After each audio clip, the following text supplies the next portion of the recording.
S'il vous plaît, là, vous pouvez entrer, comme ça on va commencer.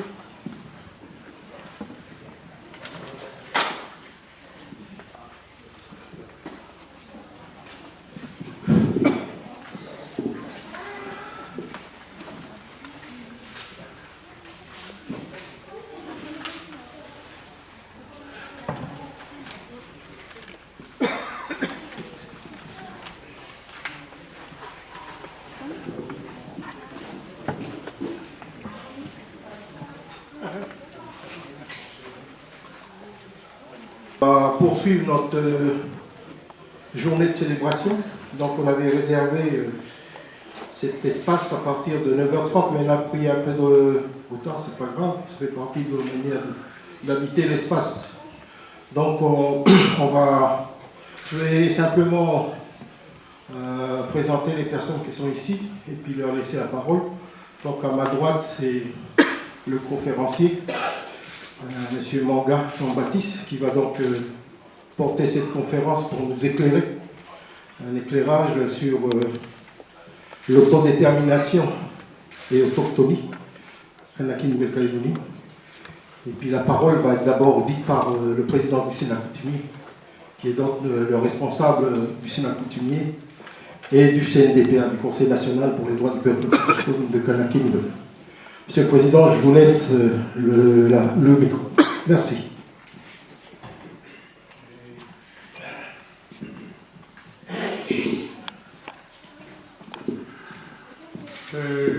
Bonjour à tous et à tous. Avec respect et humilité, je vais ouvrir cette journée avec le discours du Sénat coutumier.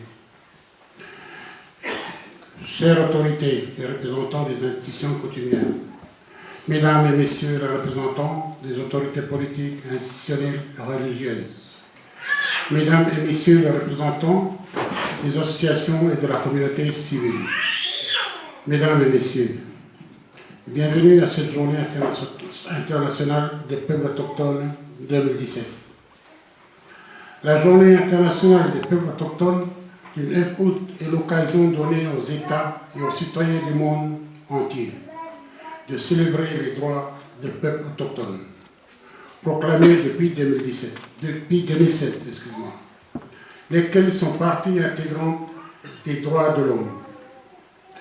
Depuis 2005, le Sénat coutumier a décidé de faire de cette date la journée du peuple kanak et de ses droits en communion avec cette célébration universelle célébrée par quelques 370 millions de personnes dans environ 90 pays dans le monde.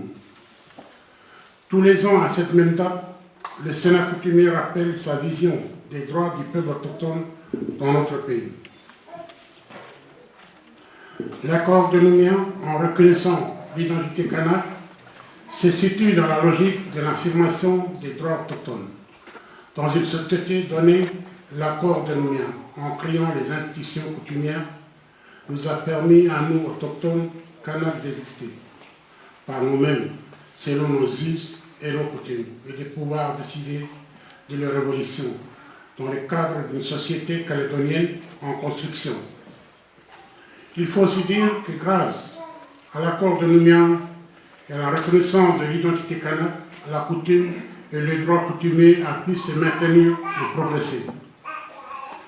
Mais il reste un long chemin à faire, car l'objectif n'est pas de vivre nos droits coutumiers en regardant en arrière.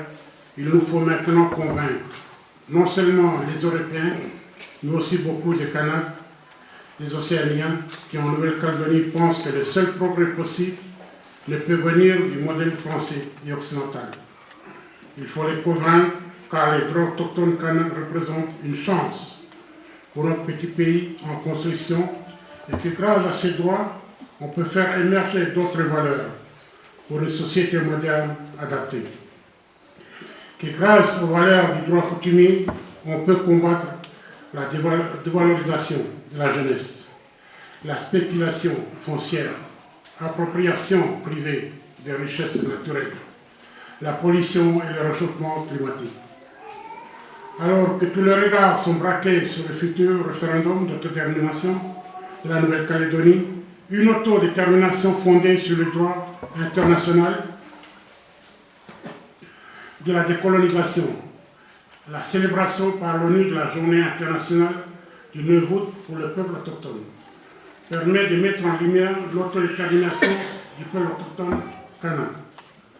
Au-delà de l'accord de Nouméa, comment articuler et garantir ces droits à l'autodétermination qui peuvent être liés, mais qui peuvent paraître aussi comme antinomiques. La réside sans doute un des grands défis politiques à relever pour une Nouvelle-Calédonie à la croisée des chemins. Il y a urgence à y réfléchir tous. Au niveau de notre pays, le thème choisi cette année est autochtonie et autodétermination en Kanaki Nouvelle-Calédonie.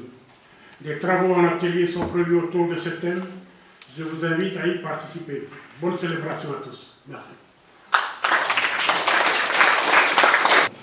Je ne vais pas tarder à donner la parole à M. Manga.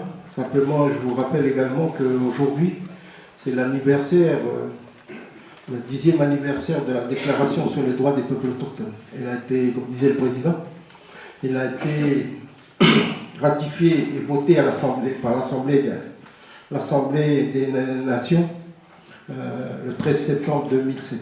Aujourd'hui, dans un mois, ce sera le 10e anniversaire.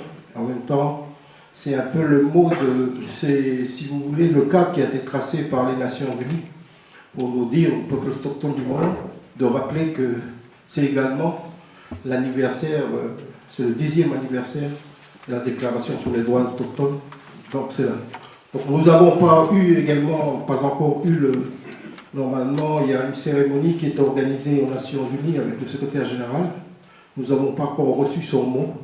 Donc maintenant, on va donc laisser la parole.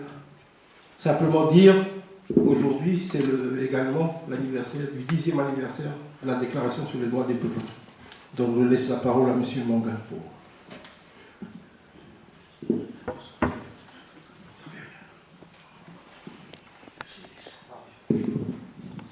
Alors, merci beaucoup, Dick. Monsieur le Président du Sénat coutumier, honorable Jean-Chef et chef, chers amis de Nouvelle-Calédonie et d'ailleurs, croyez que je suis très touché, très honoré par l'invitation qui m'a été faite par le Sénat coutumier et le CNDPA pour tenir une conférence en cette journée symbolique et en ce lieu tout aussi symbolique. Je pense au centre culturel où nous sommes, Jean-Marie Tjibaou. Permettez-moi de besoin de faire qu'autochtone je ne suis point et que calédonien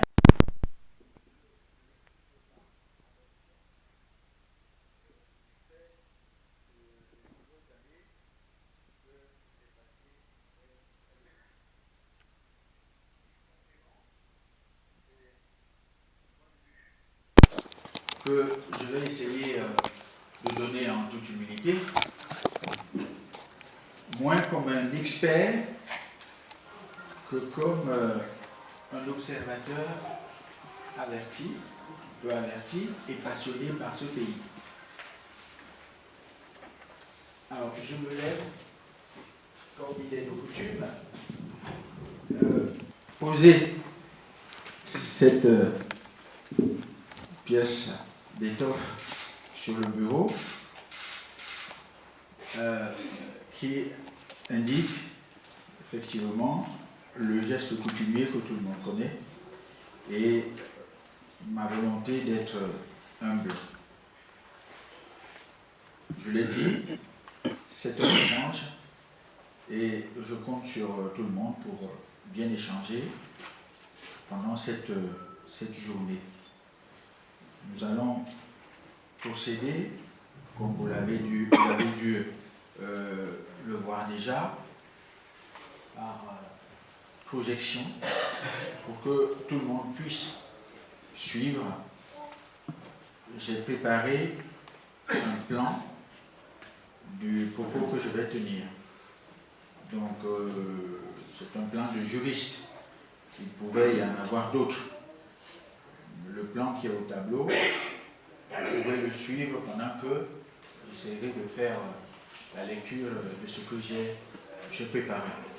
Et je pense qu'à la fin, il pourra y avoir des questions posées à moi ou à d'autres personnes. Voilà. Je vous remercie.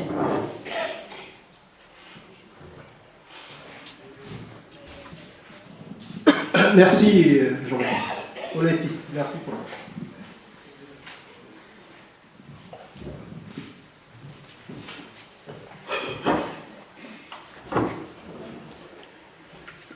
Alors, nous avons ce tableau, un sommaire qui indique le chemin que nous allons suivre. Une introduction, une section préliminaire, deux parties et une conclusion.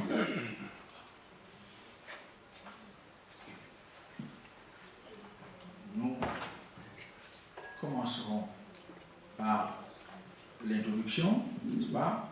Comme vous le voyez là, une introduction très brève qui pose un peu de questions. Pourquoi une journée internationale des peuples autochtones?